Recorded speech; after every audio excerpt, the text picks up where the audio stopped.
Bonjour, asalaamaaleykum dal leen ak jàmm seen Ndiaye Pro votre centre de technologie di leen bëgg leen siyaare bu baax a baax tey nag leen fa indil benn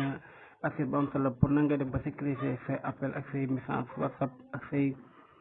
say appel vidéo say appel vocal yëpp na nga def ba sécuriser ko pour ak say discussion privée moo tax moo leen fa indil avant loolu nag képp koo xam ne abonné ko na nga abonné like la vidéo maximum de partage let's go man leen après da ngay ñëw ni fii ci sa whatsapp nii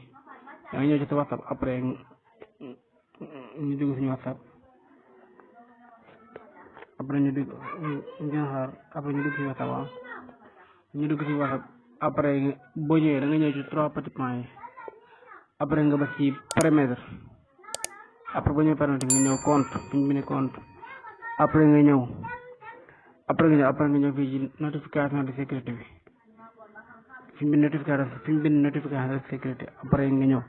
boo ñëwee nga activé bouton bi mu la defal nii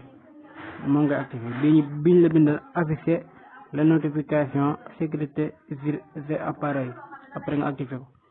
mi ngi nii bindal la fii le message de texte et vocaux l'appel audio et vidéo la photo vidéo et discompte ay document la photo vidéo document le portage de localisation les messages de esthétique fi mu bind la vos discussions et vos appels sont privés après moom ngay activé boo ko activé rek day am sécurité